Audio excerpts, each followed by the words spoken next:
안녕하세요. 저는 4년간 만났던 남자와 결혼의 문턱 앞에서 뒤돌아 나온 30대 여자입니다. 결혼 전에 헤어지는 경우 숱하게 많다고는 하는데 저도 그렇게 될 줄은 몰랐어요.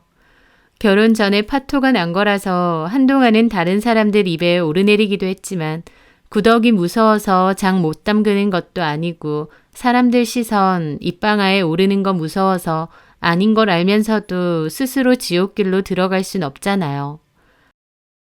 결혼은 안 했지만 만약 결혼을 했으면 어떻게 됐을지 앞날이 훤히 그려졌다고나 할까요? 지금이야 생각만 해도 짜증나는 전 남친이지만 사귀는 당시만 해도 참 좋았습니다. 좋았으니 당연히 결혼도 하려고 했었겠죠. 그때 저는 남친에게 꽤나 고마운 마음도 있었고요. 저는 남친 이전에 오랫동안 사귀었던 남자가 있었는데요. 그 남자가 직장 동료랑 바람이 나서 저한테 이별 통보를 했습니다. 저의 첫사랑이기도 했고 오래 만났던 사이인데도 그 끝이 너무 예의가 없어서 비참하더라고요. 미련인지 뭔지 저 혼자 마음을 정리 못하고 빌빌대고 있었습니다. 제 스스로도 제가 한심하게 느껴졌지만 사람 마음이라는 게 끊고 싶다고 끊어지는 게 아니더군요. 그 모습을 보기가 안타까웠던지 친구 한 명이 남자를 소개시켜 준다고 했습니다. 저는 됐다고 했는데 그 친구 하는 소리가 사람은 원래 사람으로 있는 거라며 가볍게 한번 만나보라는 거예요. 그렇게 저는 친구의 권유로 소개팅에 나가게 되었고 그 남자를 만나게 되었습니다. 말투도 참 다정하고 배려심이 많은 사람이었어요. 그전 남자친구가 좀 쌀쌀맞고 툭툭거리는 말투를 가진 사람이었기에 정반대의 모습에 확 끌렸습니다. 친구의 권유로 등 떠밀려 만난 자리였기에 기대도 없었는데 생각보다 너무 괜찮은 사람 같았죠. 그런데 그날을 시작으로 그 남자와 저는 연락도 주고받고 종종 만나게 되었습니다. 그리고 사람은 사람으로 있는다는 친구의 말처럼 저는 지난 시련의 아픔을 극복하고 잘 만나왔습니다. 그것만으로도 남자친구에게는 참 고맙다는 생각을 많이 했었죠. 그맘때 저는 직장 3년 차였고 그 남자는 막 임용에 합격해 공무원이 된 사람이었어요. 공무원이다 보니 안정적이긴 했지만 월급 자체는 좀 많이 작은 편이었습니다. 실수령액이 저보다도 많이 작았으니까요. 그리고 외모도 평범한 편이었어요. 하지만 외모고 능력이고 다 떠나서 제 마음을 잘 헤아려주고 저라는 사람 자체를 이해하고 인정해 주려는 것 같아서 참 좋았습니다. 하나부터 10까지 저를 잘 맞춰주고 세세한 부분까지도 기억해 주는 것도 참 좋더라고요. 게다가 취미생활도 맞는 게 많아서 좋았습니다. 저는 좀 활동적인 취미를 좋아해서 운동도 좋아하고 클라이밍도 즐겨해요. 그런데 남친도 자기가 운동을 좋아한다며 제가 운동을 가자고 하면 같이 잘 갔습니다. 막상 해보면 남친은 그렇게 운동을 잘하지는 않았지만 좋아한다고 꼭 잘할 필요는 없기에 그러려니 했어요. 남친은 저에게 결혼해서 부부가 같은 취미를 공유하는 것도 참 좋지 않느냐며 우리는 결혼하면 잘 살 거라는 소리도 잘했습니다. 취미도 비슷하고 서로 잘 맞는 부분이 많았기에 진짜 인연이라고 생각됐었어요. 게다가 남친이 은연중에 결혼에 관한 이야기를 자연스럽게 자주 했기에 저도 결혼을 한다면 이 남자랑 하겠구나 좀 더 자연스럽게 받아들인 것 같아요. 그렇게 2년 정도 만난 끝에 저희는 결혼을 약속했습니다. 듬직하고 든든한 사람이었기에 결혼해서도 잘 살 수 있을 거라 판단했죠. 그런데 막상 결혼 이야기가 본격적으로 오가면서부터 남친은 전에 없던 모습들이 조금씩 보이기 시작했습니다. 그 전에는 저를 참 위해주고 전적으로 맞춰주려 노력하는 게 보였어요. 그런 게 참 고맙기도 하고 싸울 일도 별로 없었습니다. 남친도 저를 위해 노력하는 것이 보였기에 저 역시도 남친을 많이 배려하려고 노력했거든요. 그런데 어느 순간부터 뭘 선택할 때도 자기 위주로 하려고 하고 또 저를 가르치려 드는 느낌도 많이 받았어요. 마침 그 시기가 결혼하기로 하고 나서부터였기 때문에 제 입장에선 속으로 내가 잡힌 물고기라고 생각하나 싶기도 했을 정도니까요. 그런 게 당연히 서운하기도 했습니다. 하지만 이런 서운한 부분을 톡 터놓고 얘기하면 남자친구는 펄쩍 뛰면서 오해라고 제가 좀 예민하게 받아들이는 것 같다고 본인 마음은 한결같이 똑같다고 하더라고요. 그래서 저도 결혼 준비 때문에 나도 좀 예민해진 건가? 그리고 여태까지 남자친구가 배려를 많이 해줬으니 나도 좀 그렇게 해주자 생각하며 넘어가기도 했습니다. 지금 돌이켜 생각해보면 남자친구가 변한 게 아니라 본 모습이 조금씩 나온 것 같기도 하지만요. 어쨌든 저희는 결혼도 약속했기에 양가 부모님도 뵙고 인사도 드리기로 했습니다. 남친이 먼저 저희 집으로 와서 부모님께 인사를 드렸어요. 저희 집에서는 상다리 부러질 정도로 음식도 잔뜩 준비하셨고 남친을 몹시 환대하며 맞이해 주셨어요. 저희 부모님도 남친이 진중하고 착해 보인다고 하시며 결혼을 허락하셨습니다. 그 후에는 제가 남친 부모님을 만나뵐 차례였어요.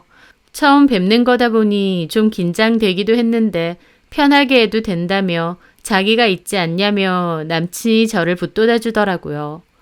긴장은 됐지만 남친 통해서 들었을 때 딱히 결혼을 반대하시는 것도 아니었고 저를 좋게 생각하신다고 하기에 조금은 설레는 기분으로 가기도 했습니다. 예비 시부모님을 처음 뵙는 거기도 하고 어떤 분들일까 궁금하기도 했으니까요. 그렇게 첫 인사를 드리러 가는 날 저희 엄마가 망고 한 박스를 들고 가라고 보내셨어요. 어머님이 과일을 좋아하신다 하셔서 일부러 맛있다는 곳에서 주문을 했었죠. 그리고 저는 어머님께 드릴 꽃다발도 하나 사들고 남친과 인사를 드리러 갔습니다. 그런데 막상 가보니 제 생각과는 분위기가 많이 달랐어요. 현관에서부터 남친을 환대해줬던 저희 부모님과 달리 저는 집 안으로 들어갔는데도 어머님이나 아버님 인사는커녕 두 분 다 할 일만 하고 계시더라고요.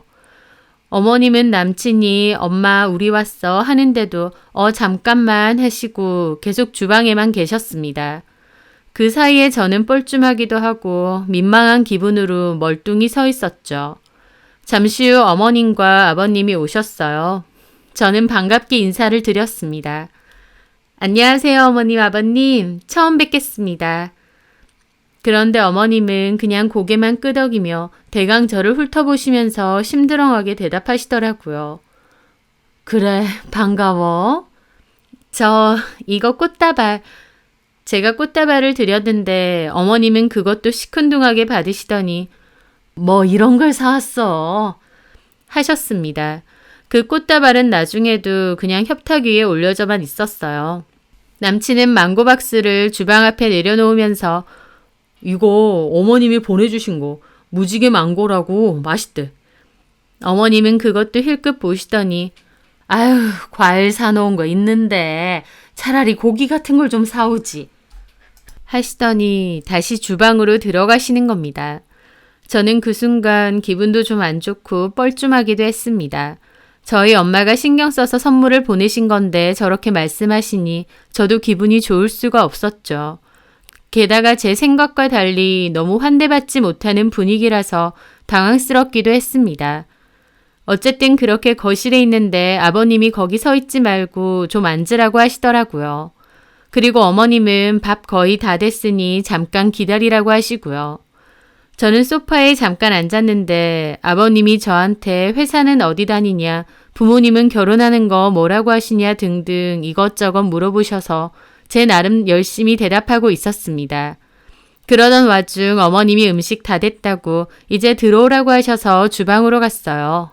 그런데 차려진 음식을 보고도 좀 흠칫했습니다.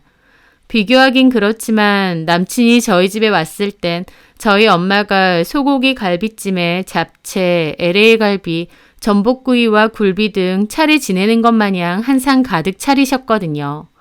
근데 어머님이 차리신 식탁에는 된장찌개랑 고등어 한 마리만 올려져 있는 겁니다. 그리고 그릇째로 반찬들이 올라가 있고요. 그냥 평소에 식사하시는 거 그대로 차리신 느낌이었습니다. 뭐 대단하고 특별한 걸 얻어먹고 싶다 그런 건 아니지만 그래도 나름 첫인사 오는 건데 그 밥상을 보니 기분이 좀 이상하더라고요. 된장찌개 좋아한다고 해서 끓였다. 괜찮지? 네? 아, 네. 저는 그 순간 속으로 내가 된장찌개를 좋아한다고 했었나 싶었습니다. 저는 딱히 된장찌개를 좋아하지도 않아요. 막 싫어하는 것도 아니지만 그렇다고 좋아하는 음식도 아니라서 누군가에게 된장찌개 좋아한다고 한 적은 한 번도 없습니다. 특히나 남자친구에게는 더더욱요. 그런데 어머님이 저렇게 말씀하시길래 조금 어리둥절하더라고요. 하여튼 자리에 둘러앉았고 식사를 시작했습니다. 어머님이 국 떠줄 테니 그릇 달라고 하셔서 제가 냉큼 제 앞에 있는 그릇을 건네드렸어요. 그리고 바로 식사를 하는데 솔직히 음식도 정말 제 입에는 안 맞았습니다. 너무 짜고 냄새도 좀 쿰쿰하고 저 온다고 바로 끓이신 느낌도 아니었어요. 이미 몇 번 먹은 음식을 또 데워서 주신 느낌이기도 했죠. 솔직히 저도 사람인지라 기분 많이 상했지만 그래도 최대한 티내지 않으려고 노력했습니다. 일단 주신 거니까 열심히 먹었어요. 그런데 식사 시간에도 어머님, 아버님 아무 말씀 없으시고 그냥 밥 먹는 소리만 들리는 거예요. 밥을 코로 먹는지 입으로 먹는지 모르겠고 민망하고 어색하고 그렇다고 제가 거기서 나대면서 먼저 이런저런 말을 할 수도 없었고요. 저는 속으로 계속 내가 마음에 안 드시는 건가? 그 생각만 되뇌었습니다. 남친이 저한테 음식 어떠냐, 이 반찬도 좀 먹어봐라 라며 말을 걸었어요. 그래서 고마워. 내가 알아서 먹을게. 그랬는데 그 말에 어머님이 미간이 확 찌푸려지시더라고요. 반말을 쓰니? 네? 아, 네. 원래도 반말을 썼어? 네, 맞아요. 왜? 어머님은 기분 나쁘신 표정으로 저렇게 물어보시더라고요. 연인 사이에 존댓말을 쓰는 것도 웃기지 않나요? 그것도 심지어 동갑인데요. 제가 어머님, 아버님 앞에서 야, 너 한 것도 아니고요. 이제 곧 결혼도 할 건데 남편 될 사람한테 그렇게 반말하고 그러는 거 보기 안 좋아. 더군다나 여긴 시댁될 곳 아니야. 앞으로는 존댓말 써버릇해. 그렇게 버릇들여야 되는 거야. 어머님 말씀에 저는 어색하게 웃음을 지었습니다. 톡 까놓고 존댓말을 하려면 서로 같이 하던지요. 왜 저만 존댓말을 해야 하나요? 그래서 저는 그건 좀 아닌 것 같아서 웃으면서 말씀드렸죠. 근데요, 어머님, 영수랑 저랑 동갑이기도 하고 저만 존댓말 쓰는 건 좀 아닌 것 같아요. 영수라니, 영수 씨라고 해야지. 네? 시댁 와서 그렇게 이름 함부로 부르고 그러는 거 예의 아니야. 그리고 너만 존댓말 쓰기 싫다는 건 또 뭔 소리야. 동갑이기도 하고 존중의 의미로 굳이 써야 된다고 하시면 서로 써야 되는 게 아닌가 싶어서요. 제 말에 어머님 표정 정말 말도 못하고 굳어지시더라고요. 게다가 남친까지 슬쩍 저를 팔로 미는 겁니다. 제가 틀린 말한 것도 아닌데 왜 미나 싶더라고요. 정연이는 하고 싶은 말 다 하는 성격인가 봐. 그런 건 아닌데. 찌개 식겠다. 얼른 먹어. 어머님은 제 말을 탁 자르고 저렇게 말하시더라고요. 솔직히 누가 봐도 이 집에서 저를 반기지 않는다는 건 알 수 있었습니다. 분명 남친에게 들었을 때 부모님도 저를 괜찮아 하셨다고 했는데 막상 제가 직접 인사를 가서 겪어보니 전혀 아니더라고요. 앉아있는 자리가 꼭 가시방석처럼 느껴지고 서럽기도 했습니다. 도대체 뭐 때문에 첫인사 자리에서부터 이렇게 미운 털이 박혔나 싶기도 했고요. 어쨌든 그렇게 유쾌하지 않은 첫 만남을 끝내고 집으로 돌아갔습니다. 저희 엄마가 저더러 어땠느냐고 물어보셨는데 너무 피곤해서 한숨 자고 일어나서 말씀드린다고 했죠. 그렇게 늦은 밤에 잠에서 깬 저는 뒤늦게 폰을 확인해 보니까 남친에게서 전화가 많이 와 있더라고요. 받자마자 왜 이렇게 전화가 안 되느냐 짜증을 내는 겁니다. 평소에 저한테 짜증을 많이 내는 사람은 아니었기도 하고 기분도 싱숭생숭한 터라 저도 확 날이 서더라고요. 잔다고 못 받은 거야. 무슨 잠을 이 시간까지 자? 밤에 안 자고. 남친의 목소리가 좀 안 좋더라고요. 그러면서 어떡해. 큰일 났어. 왜? 엄마가 너 별로 마음에 안 들어 하셔. 예상했던 일인데 남친 입으로 들으니 더 황당하더라고요. 저는 그냥 아무 말 안 하고 있는데 남친이 갑자기 아 그러게 그냥 엄마 말에 네네 하면 되지. 왜 그렇게 예의 없고 몰상식하게 행동을 해? 라는 겁니다. 어이가 없었죠. 뭔 소리 하는 거야? 내가 언제? 처음에 집에 갔을 때부터. 엄마는 당연히 너가 주방으로 들어와서 어머님 뭐 도울 거 없을까요? 하고 도울 줄 알았대. 근데 너 그냥 거실에 있었잖아. 엄마가 그때부터 이미 기분 상하신 것 같아. 저는 이게 뭔 소린가 싶었습니다. 저도 처음 인사 간 자리인데다 환영해 주시는 분위기도 아니어서 뻘쭘하게 거실에 앉아 있었어요. 게다가 아버님이 자꾸 이런 거 저런 거 물어보셔서 그거 대답하느라 화장실도 잘 못 가고 어정쩡하게 앉아 있었던 겁니다. 그런데 그 와중에 제가 주방 가서 어머님한테 뭐 도울까요?까지 했어야 된다니요. 그렇게 말하셨다고? 그것뿐만이 아니야. 엄마가 된장찌개 퍼준다고 했을 때 엄마는 당연히 너가 먼저 나서서 제가 펄게요. 그럴 줄 알았대. 근데 가만히 앉아서 엄마가 퍼주는 것만 받아갔잖아. 게다가 다 먹고 그릇은 치웠지만 설거지는 또 안 했고. 이건 또 뭔 소린가 했습니다. 저는 식탁 가장 안쪽에 앉아 있었고 어머님은 밖에 서 있으셨거든요. 남친이 바로 옆에 앉아 있는데 자리가 너무 비좁아서 나오기도 불편한 상황이었는데 그 자리에서 제가 나서서 제가 할게요 했었어야 된다는 건가요? 게다가 식사 후 그릇은 저도 나서서 정리했습니다.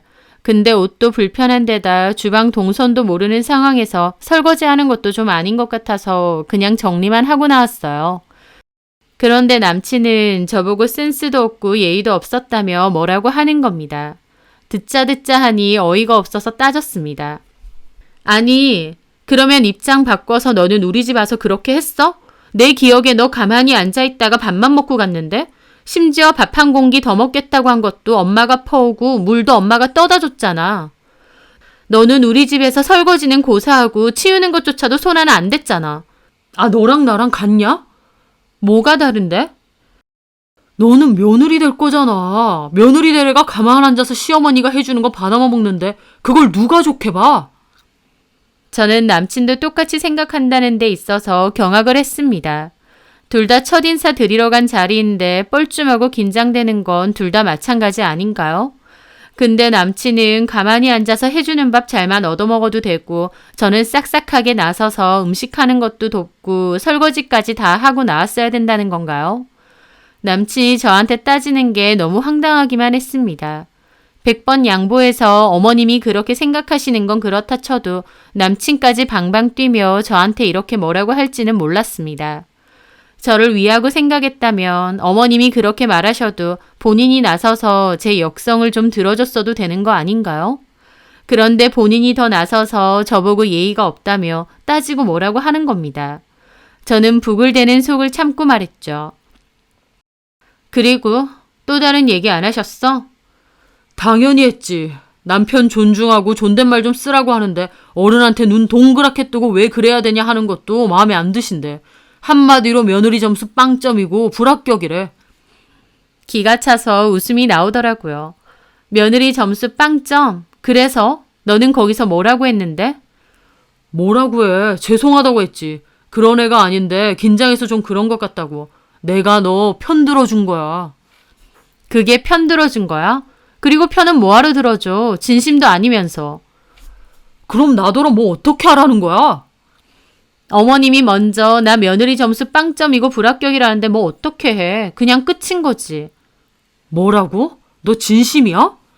어머님이 그러자고 하셨잖아. 처음 인사 간 사람한테 예인이 싸가지니 운운하시면서. 그럼 나도 하나 묻자. 입장 바꿔서 너네 부모님은 나한테 그렇게 예의 있게 대하셨어? 사람이 인사를 왔는데 나와서 맞이해 주시는 것도 없고 선물을 드렸는데 고맙다는 말 한마디 안 하셨어. 꽃다발 드린 것도 이런 거 왜 사왔느냐 하시면서 아무 때나 대충 올려놓으시고 네가 보기에 그런 건 예의가 넘치는 거야?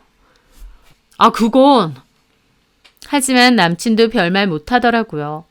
나한테는 그렇게 대하셔놓고 왜 나한테만 예의를 갖추라고 하는 거야? 입장 바꿔서 너는 우리 집 와서 대단하게 싹싹하게 했어?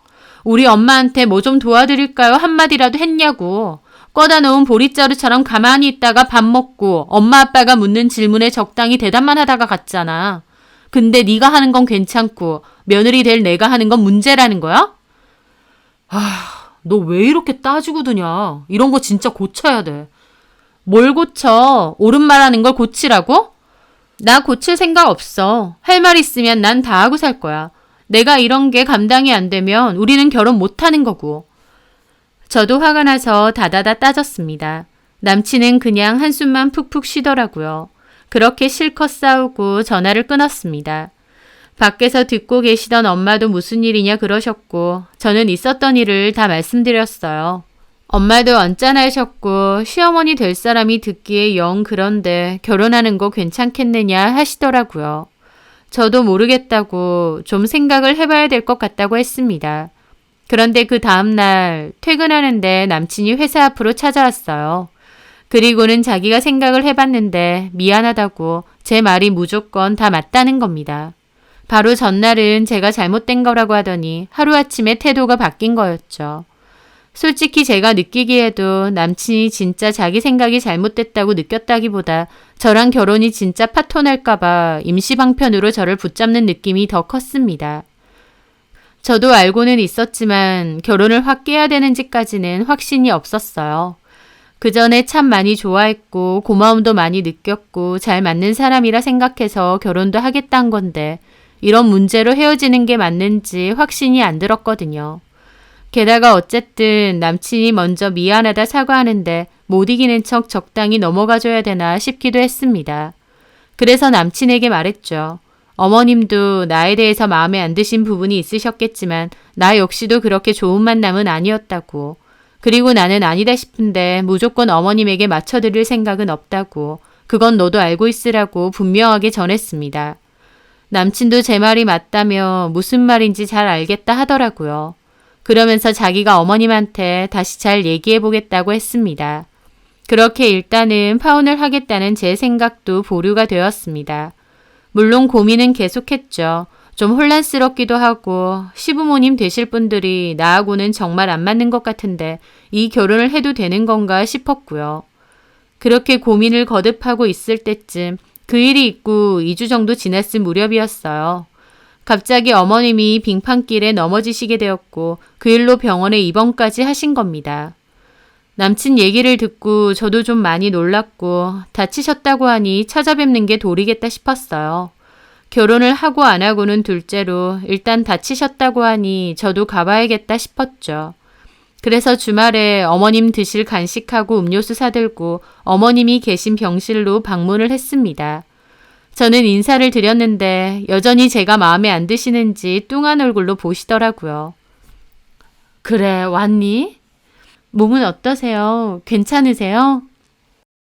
죽겠다 아주. 의사 말로는 한 달은 이러고 있어야 된다는데 거동이 불편하니까 화장실 가는 것도 힘들고 씻는 것도 힘들고. 그럼 간병인은 낮에만 오는 사람이 있기는 한데 저녁에는 퇴근해. 그래서 저녁에는 영수가 와서 좀 도와주긴 하는데 일한다고 바쁘네. 이렇게 매일 불러도 되나 모르겠다. 그럼 저녁까지 간병인을 쓰시는 게 어떠세요? 그렇게 하면 너무 비싸니까 그렇지. 아니면 네가 좀 도와주던가. 네? 갑작스런 어머님의 말에 저는 좀 어리둥절했습니다. 뜬금없이 저더러 좀 도와달라 하시는 거예요. 너네 회사 여기서 별로 안 멀잖아. 퇴근하고 들러서 나 화장실 가는 거나 밥 먹는 거, 씻는 것만 좀 도와주고 가는 게 어떻겠니? 어차피 며느리 될 사람인데. 저는 좀 벙찌더라고요. 당신 아들은 퇴근하고 부르기 미안하다고 하시면서 저는 아무렇지도 않게 와서 도와달라고 부탁하시는 겁니다. 며느리 될 거 아니냐 하시면서요. 다 떠나서 제가 지금 당장 며느리인 것도 아닌데 이런 부탁을 어떻게 아무렇지도 않게 하시나 싶더라고요. 왜 대답이 없어? 싫어? 생각도 못한 말이라. 참 너도 너다. 네가 나서서 어머님 제가 좀 도와드릴게요. 그렇게 못하니? 그렇게 하면 며느리로서 점수도 톡톡히 얻는 거 아니야. 너 전에 인사 왔을 때 영수한테 들었지? 그때 깎인 점수 다 만회할 수 있는 거 아니냐고. 그 말에 저는 정신이 팍 들면서 기가 딱 막히더라고요. 어머님이 무슨 제 합격 목걸이라도 들고 있는 면접관인가요? 제가 왜 어머님한테 점수를 만회해야 되고 또 점수를 따야 되는 건가요? 솔직히 그때의 만남으로 저 역시도 이 결혼이 맞나 아닌가 고민하고 있는데 어머님은 제가 며느리 될 사람이라고 벌써부터 아무렇지 않게 부려먹겠다는 생각을 하시더라고요. 어머님이 며느리라는 존재를 어떻게 생각하는지도 너무나도 잘 알겠고 가만히 있는 남친도 너무 황당했습니다. 아마 남친도 같은 생각인 것 같았죠. 어머님 말씀에 저는 그때까지도 긴가민가 고민되던 부분이 드디어 결심이 서더라고요. 아, 이 결혼 아니구나 라고요. 그래서 저는 그 앞에 대놓고 말씀드렸습니다. 어머님, 근데 제가 왜 어머님께 점수를 따야 되나요? 뭐? 아, 왜 그래 또. 나가서 나랑 얘기해. 하면서 남친이 그제야 저를 데리고 나가려 하는 겁니다. 자기 엄마가 헛소리할 땐 가만히 있어 놓고요. 아니야, 뭐하러 나가. 여기서 얘기하면 되지. 어머님, 제가 어머님한테 왜 점수를 따야 되는지 모르겠어요. 어머님은 이미 제가 마음에 안 드시는 것 같은데 제가 일부러 점수까지 따서 이 결혼을 해야 되는진 모르겠거든요. 게다가 똑같은 입장으로 말씀드리자면 어머님도 저한테는 시어머니 점수로는 빵점이세요. 뭐야? 제가 무슨 독심술을 연구한 사람도 아니고 어떻게 어머님 입맛대로 또 원하시는 대로 그렇게 착착 해드리나요? 그렇게 할 생각도 없고요.